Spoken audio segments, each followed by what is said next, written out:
They've given us a little bit of insight into how this came about and what it represents to the community.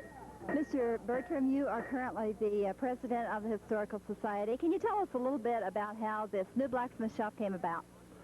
Well, for several years, or for many years really, we've been collecting funds trying to build a blacksmith shop. We had an old kind of a shed that we used for many years, and the Woodland Chapel Church was kind enough to donate us this building back here. We took it apart and brought it out here and reassembled it, and today it's our blacksmith shop. We always wanted a better building for a blacksmith shop, and when they started on this Prairie Village down here, that had to have a blacksmith shop. So a group of us has been working towards this for... You've been working out here at the Historical Society now, sir? Since about 1971. Since about 1971. Okay, and you started where with this? At the old Northport Church. You're serving as Master Ceremonies here today. Can you tell us just a little bit about Earl White? Sure, I'd be glad to. Earl has been known in Macon County for many, many years as kind of one of the backbones or founding fathers of scouting in Macon County. He was known not only for being in Scouts, but also for being a very ornery scoutmaster. Many, many men today who were kids then learned to fish and hunt and all the different parts of nature that we know today from Mr. White. About Mr. White's service to the community, both as a scoutmaster and his involvement with the Historical Society for the past 18 years. Newsline continues now. Thank you, Nancy. Newsline reporter Nancy Riggs has our next report. We're at the A.E. Staley Manufacturing Company plant today at the medical department to talk to the Staley Medical Director, Dr. James Niviakis. Dr. Niviakis won first place in the Ironman Triathlon World Championship held in Hawaii last week. The Ironman Triathlon is a 2.4-mile open ocean swim, followed by a 112-mile bike ride over very hot and mountainous terrain, and then finally a 26.2-mile marathon. It's conducted on the Kona coast of Hawaii, where the climate is hot and dry, and is a rather taxing endurance event. I was very fortunate this year in that the temperatures were only in the upper 80 degrees, around 88 degrees, and had a very good race.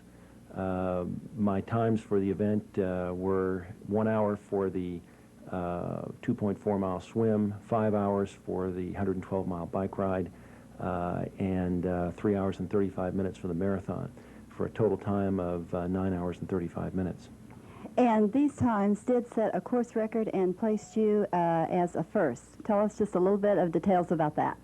Yes, I was first in the 40 and over age group and set a course record by 20 minutes. And was very fortunate to have a good race and a good day.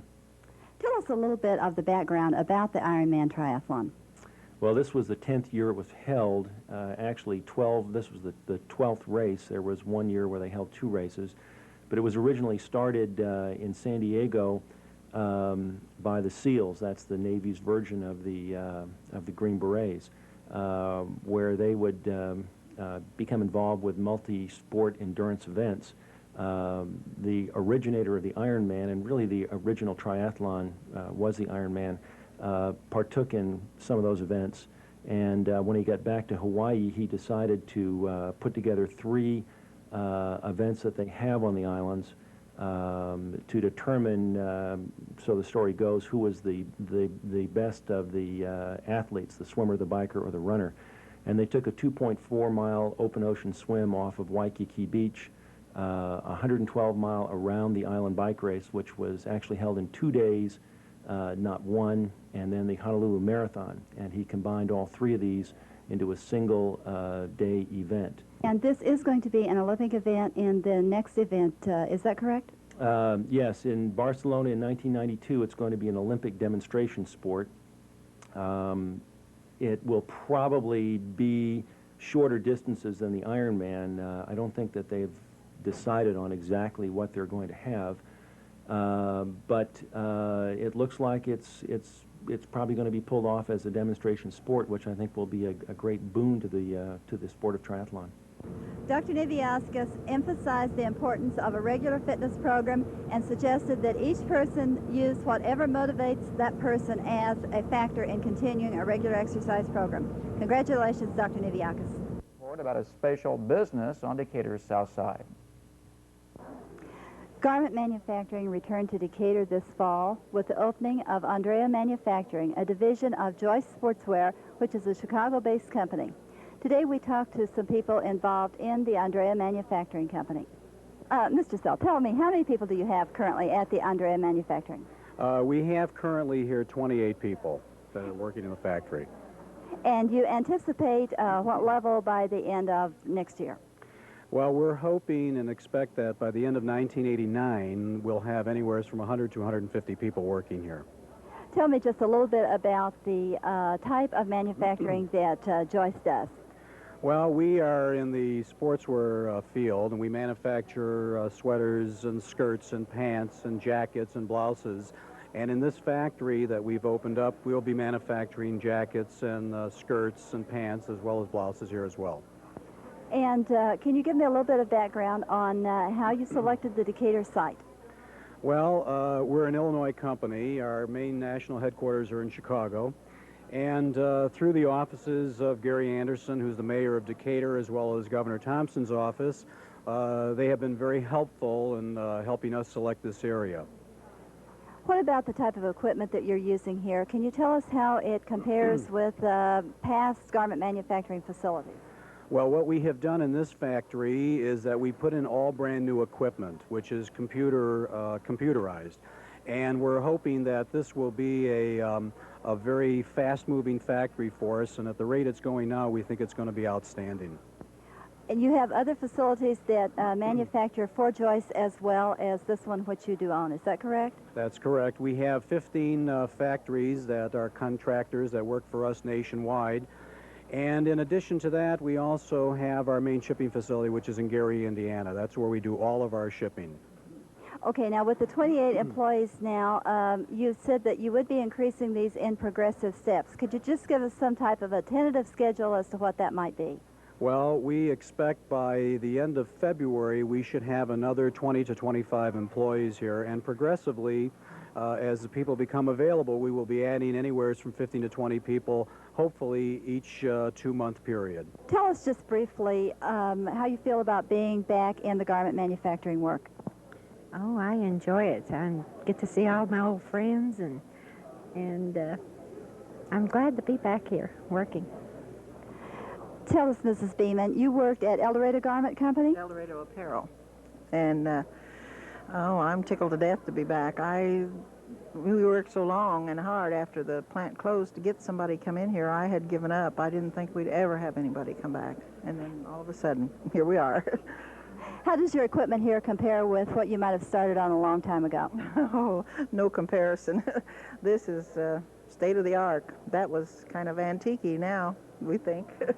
Andrea Manufacturing will be represented by the International Ladies Garment Workers Union. For Newsline, this is Nancy Riggs.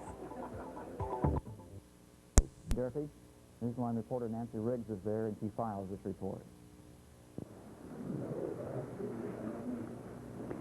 A special hearing is being scheduled here at Durfee School tonight to discuss its possible closure.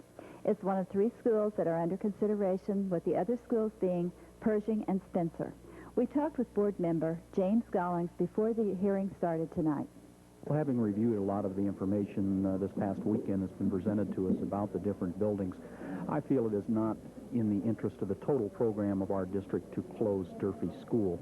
So I have asked, or will ask at our next board meeting, ask the Board of Education to remove Durfee from the list of those schools being considered for closing. Could you tell me what influenced your decision to make that request to the board? I think that Durfee School would result in a larger number of children being disrupted in their education. The consideration also of the building itself, and as I say, looking at what combination of buildings would best satisfy the need of our total program. Are you looking at a replacement school for Durfee to go onto the list, or looking at the only 2 remaining schools that have been suggested? We cannot at this time add another school to the list for consideration to be closed. That had to be done previously under our administrative regulation. So any future closings then would be delayed by at least a year, is that correct? Well, adding any other schools to the list for consideration would be at least that long. So presently there are to be considered Pershing, Spencer, and of course the question of the second magnet school being located at Mary W. French. As you could tell by that footage, there was almost an overflow crowd there in the auditorium at Durfee last night, and nearly 30 individuals addressed the Decatur Board of Education and expressed their concerns about Durfee and its possible closing. Here are a few of them. Address the school board hearing tonight on whether or not Durfee should be considered for closing. Decatur School Board faces some hard decisions in the coming years on making decisions as to what schools should be closed throughout the district in order to meet the necessary budgetary concerns. This is Nancy Riggs for Newsline. Coming up on Newsline.